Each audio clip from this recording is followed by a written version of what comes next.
So hey guys, and welcome to the video. Is there that one roller coaster that you feel deserves a bit more love? That one roller coaster that you feel people should rank a bit higher in their lists? That one roller coaster that's a bit of an underdog? Well, in this video, I'm going to be ranking my top 5 most underrated roller coasters in the UK. If you go on to like this video, please smack that like button, hit that subscribe button, and turn on all notifications so you don't miss a single video. So guys, just before we get into this, please don't attack me down in the comments. These are my own opinions. If you don't agree with me, let me know down in the comments. What are your most underrated roller coasters? So without further ado, let's get straight on into it. Number 5. So the first ride that we have on our list today is Soar the Ride at Thorpe Park. This is a Gerstlauer Eurofighter with a custom layout and a top speed of 55 miles per hour. Now, this roller coaster is often overlooked by most enthusiasts because it has a reputation of being rough. And while that's true, if you look past the experience that you get on this ride, you get some great thrills. So as soon as you enter the queue line, you're immediately thrown into the Soar franchise.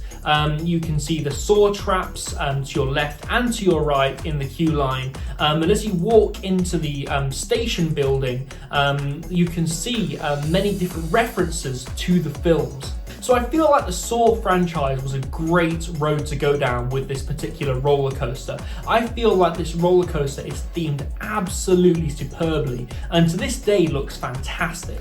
The ride experience itself is what does it for me on this roller coaster, and unfortunately it didn't rank any higher because it is getting rough. Gerstlauers are rough, but again, I do love this roller coaster. Number 4.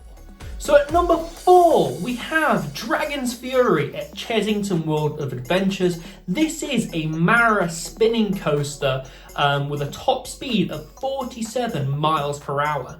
I really do feel like this roller coaster is the underdog at Chessington World of Adventures. It's overshadowed by the Vampire a lot. I mean, you don't go to Chessington World of Adventures for Dragon's Fury, you go for the Vampire.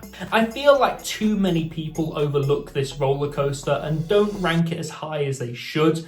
It offers for some great fun elements. I remember me and Joe, the first time that we went on this roller coaster, we were spinning like mad and we absolutely loved it. Also, one thing to mention about this roller coaster is I love the way that this interacts with the surrounding area. You know, you're weaving in and out of paths, you're going up and down over buildings, and I absolutely love that. That's what a great roller coaster should do.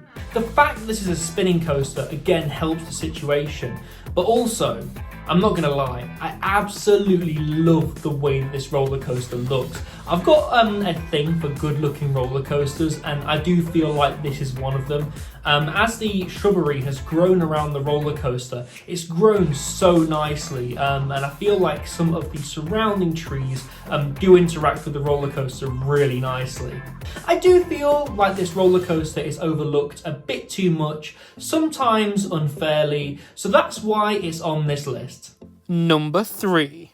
So next we have the Big Dipper at Blackpool Pleasure Beach. This is a classic wooden roller coaster manufactured by Philadelphia Toboggan Coasters with a top speed of 40 miles per hour.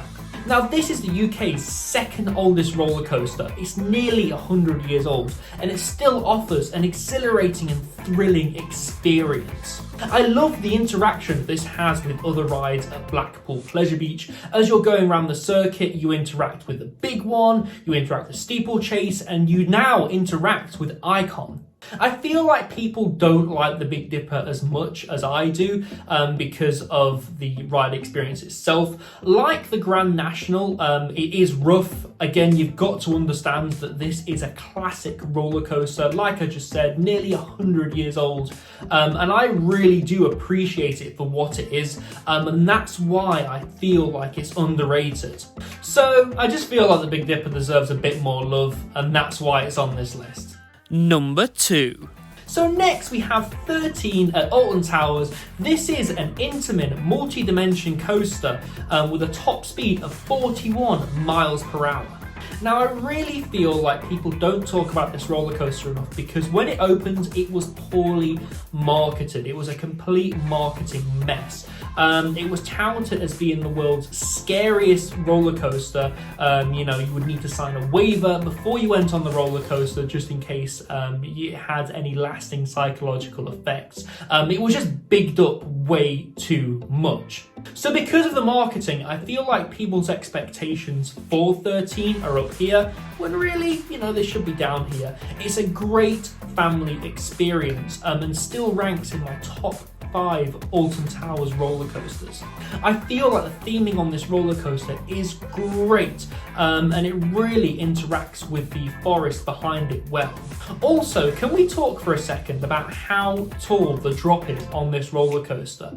It's so tall that Alton Towers, after the fact, had to add a trim brake to stop it from going around that helix too quickly. I absolutely love that. Also, that drop. This is the first roller coaster with a vertical drop that goes straight down, and man, it really takes you by surprise if you don't know that that's coming.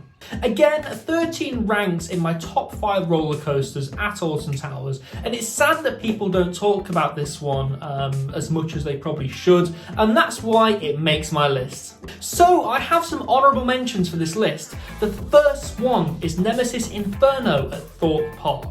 Now, Nemesis Inferno unfortunately doesn't rank on people's lists very highly because it bears the Nemesis branding. I feel like if Nemesis Inferno didn't have the Nemesis branding, it would rank a lot higher on people's lists because people would take it on face value.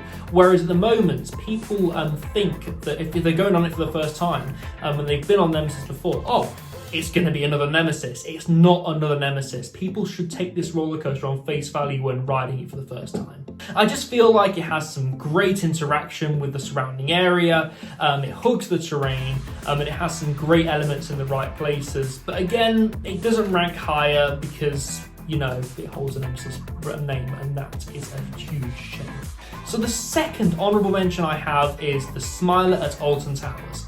Now, in my opinion, this roller coaster really can't shake its reputation from that tragic accident that happened on the ride.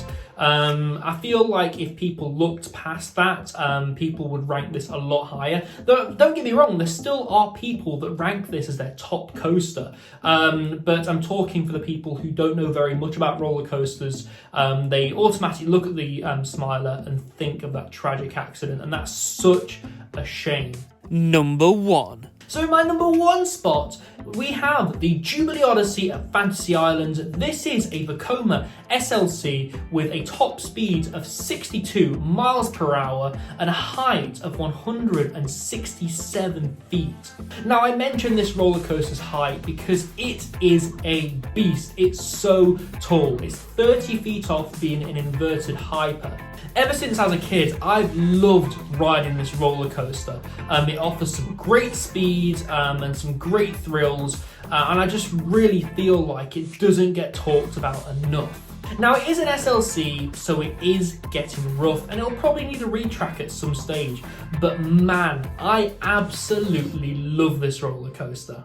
I really can't big up this roller coaster enough. It doesn't have the theming, and it doesn't have the audio, which you would get at a place like Alton Towers, but any enthusiast owes themselves the pleasure of riding this roller coaster. Again, I just can't big this roller coaster up enough. I absolutely love it, and it still ranks in my top 10 all these years later. But again, it's a Vekoma SLC and people don't talk about it enough. I feel like if this was at a place like Thorpe Park, people would rave about this roller coaster, but unfortunately it's at Fantasy Island. I'm not saying Fantasy Island's a bad park, I'm just saying I don't feel like people talk about this roller coaster enough because of its location. Because this roller coaster is an SLC and because of its location, people don't talk about it enough, and that's why it ranks at my number 1 most underrated roller coaster in the UK. So guys, that's been it. I really hope you've enjoyed this video. If you agree with me or you want to leave your own top 5 most underrated roller coasters, please do in the comment section down below. Let's start a discussion. If you have gone on to like this video, please smack that like button, hit that subscribe button and turn on all notifications so you don't miss a single video. So guys, I've been Ryan from iCoaster and I shall see you in the next video. Goodbye.